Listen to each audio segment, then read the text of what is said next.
Hey YouTube, welcome back to Unix TCG, and yeah, it's been a little bit, took a little break off for holiday / mental health, but then we got this massive drop for the set 5 leaders, and so I gotta kind of have to cover it. So we're gonna dive in there and kind of talk about my thoughts about them, because these leaders are not simple at all. Like, wow, you guys are gonna see as we dive into it. That being said, if you like this sort of content, like the video, and if you love it, subscribe, and if you want to go the extra mile, just go down in the description, check out my Universe X manga, gaming, anime channel, and give it a subscription, because I'm this close to making 1,000 subscribers, and that would be lovely as a milestone to break going to the new year. So, with that out of the way, let's hop over and start breaking down these cards.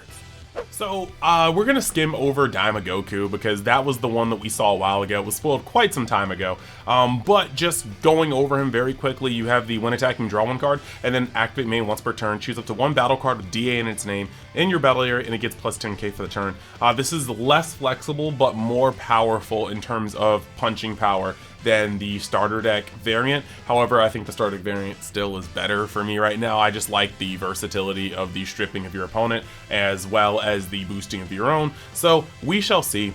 And you can also touch any card, it doesn't have to be a DA card, so that's a big thing for me. Now, looking at this one, there are going to be SRs, like they were spoiled in the V-Jump, but I'm going to go over them once we have the official Twitter releases, so I can have just better pictures than the screenshotted pictures from the V-Jump magazine. But now we're going to jump into the meat and potatoes, and we're going to talk about the first freaking offender, bro. This guy, this Vegito leader, when attacking, draw 1 card, awaken.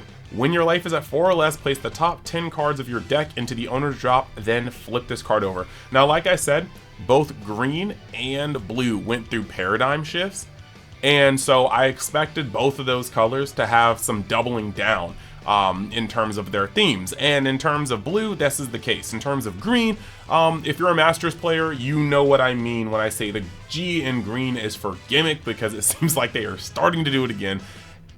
And man, but look, this Vegito flips the top 10 into your drop, and then his back side, his awaken side, he's a 20k, but permanent, your turn. If you have 20 or more cards in your drop, this card gains plus 20,000 power. When attacking, draw 1 card. Now, this is going to be disgusting. So you're going to flip 10 cards into your drop, instantaneously turning on any card that requires 10 cards, but on top of that, if you've already met that threshold, this guy is going to be able to do a bunch of crazy things. Not to mention that he's also going to be a 40k swinger, requiring a super combo plus just for your opponent to get out, or a super combo if you're a 25k leader, or just botting your opponent's hand if they're a 25k leader and they don't have a super combo. The crazy part about this is that the synergy with your Vegito secret rare goes so hard. Like on a turn where let's say you flip this card over and you have 15 cards in your drop, you could tap 6, play Vegito. Vegito can attack, milling 5 to untap, that's 40. That turns on this guy, so he swings for 40. Vegito can swing again for 40. 3 40k swings in a turn. And then your opponent pretty much has to get rid of that Vegito that turn, because the following turn, if you follow it up with another Vegito, which is still kind of the same with blue right now, if you ever drop double Vegito, your opponent's probably going to fold soon thereafter. But this is just another layer, because your leader is essentially another 40k swing. This is insane. Like, when I tell you that this is Vegeta except better. And lots of people are going to be like, no, I don't really think it's better. Nah, dude, it's better. Vegeta requires you to stay at a crappy hand size to get all of his effects. And I know that blue is great at recycling, but that's still the case. Whereas this Vegito just rewards you for playing the game. If you play 10 cards, if 10 cards are in your drop, flip this card over and swing for 40k, no matter what the size of your hand is. What are we doing here? This is actually a crazy card, and I think he's going to revolutionize the way that blue is played. 60 card blue with 4 Vegito super secret rares and 4 of the 4-drop Vegito that allow you to play it from grave. Yeah, nah, we need to test this out a little more, but I don't think this is healthy for the game. Just the way it looks, I don't think he's healthy for the game. That's just me. Don't at me. Talk about it in the comments. Talk about it in my Discord. It's also in the description. Lord knows we need some new conversations going on there. This is not it for me. So yeah, that is that. Moving on to the next card, you have the Goku, the green Goku.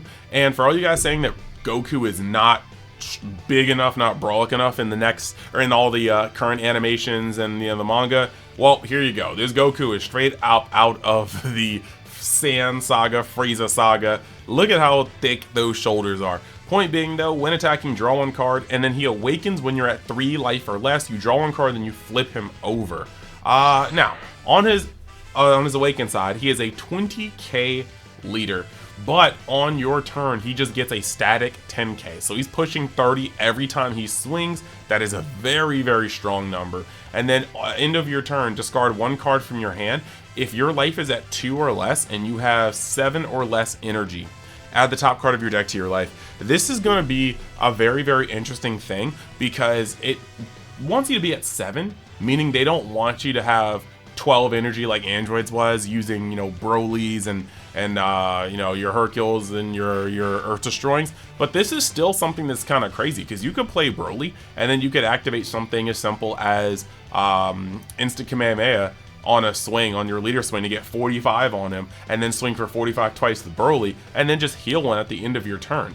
And that's actually just something that you can do really, really cool. Another thing you could do here is you could be at 7 life and activate, or you could be at, what's it called, what's the word I was looking for? You could be at 1 life and then activate Heal Han to go up to 2, and then end of turn discard a card and go up to 3. And just be at 3, just for no reason.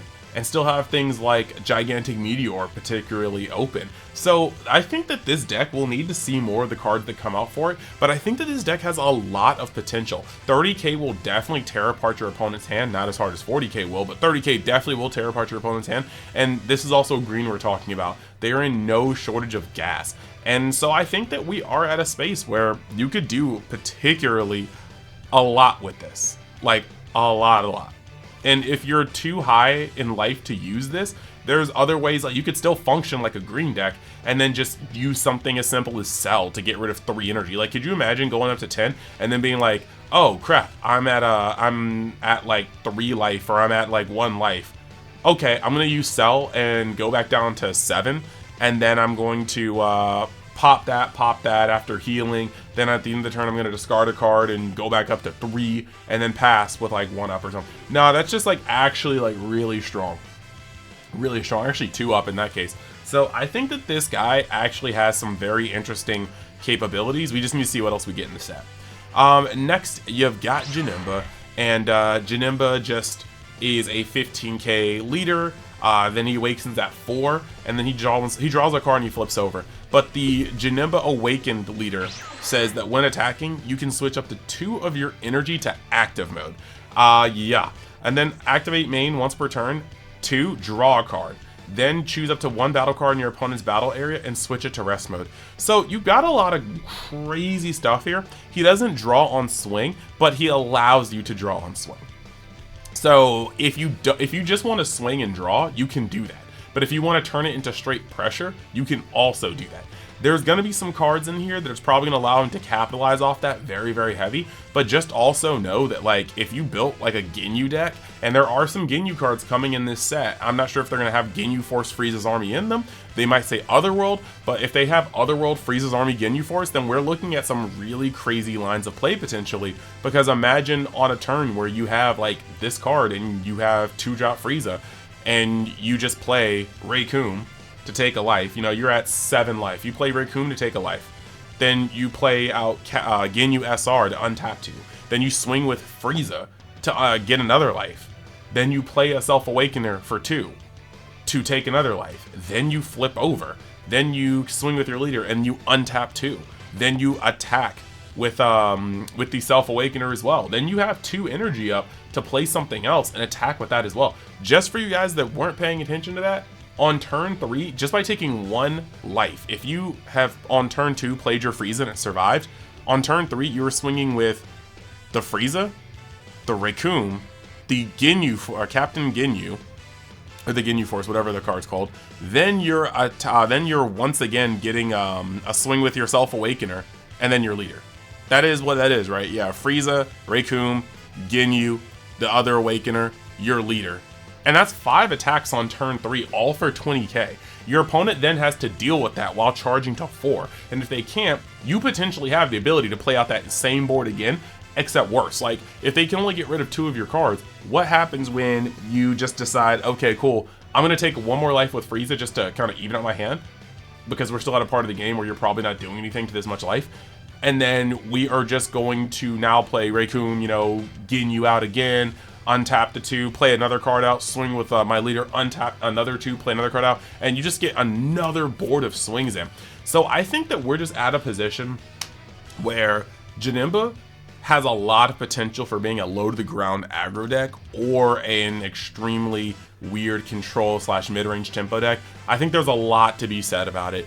But yeah, that's going to be pretty interesting. And if Janemba does come out to be one of the craziest aggro decks we've ever seen, I'd be happy, because he's like a Kid Buu menace. He just likes beating people. And then last but not least, we have Gogeta.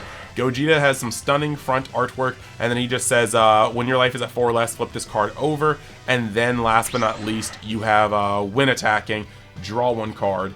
And yeah, activate main once per turn. 1 if you don't have an energy marker, place 1 energy marker. This is a really, really cool effect, mainly because of the fact that he's going to be able to trigger, or basically just set up the groundwork for a lot of black cards. Now, personally, I need to see this guy in action, because I know that he's Gogeta, and that's going to get a lot of people playing him already. But personally, I feel like we've, not since set 3, which is really only 1 set away, have we been in a place where you just play a card to get an energy marker and you're like, man, I'm done. Like, no, like normally you're playing, you know, Super Saiyan 3 Goku and he's a big beater while getting you an energy marker. You're playing Super Saiyan 4 Goku, who's getting you an energy marker while also creating a new one after that one's been used, and, you know, like all sorts of things like that. We're playing Bola, who is self-awakening and making an energy marker when you combo with her. You're 2 for 1, and you're getting a lot of good bodies or effects, and then they just say, oh yeah, by the way, I make an energy marker. So would this guy be necessary? I don't know, because essentially what he's reading is you don't have to create an energy marker as long as you have 1 additional energy.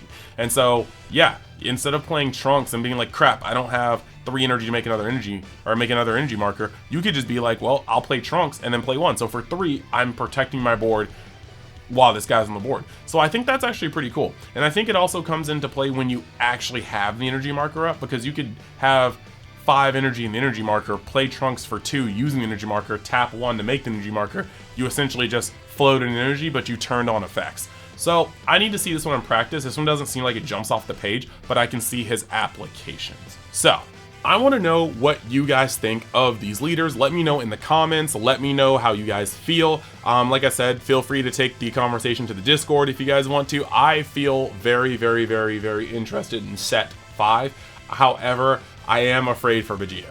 Vegito does not strike me as healthy in any way, shape, or form, and I don't want to be proven right about this. But if I am, I guess it's good that I have a max rarity blue collection almost for Gohan, because yeah, a lot of these cards are going to be used in overlap. So yeah, we're going to be diving into what the other cards do and really just looking to see what we can get away with, what we can synergize with, especially once these spoilers start coming out day by day by day. So thank you guys for watching. I hope you guys are excited. And oh yeah, by the way, if you guys haven't seen on my socials, I am going to be at Cardfest Orlando, and I will be commentating for Battle Spirit Saga, One Piece, and then Gundam. So I hope you guys tune in. I hope you guys are excited to see me there. And yeah, I'll see you guys in the next video.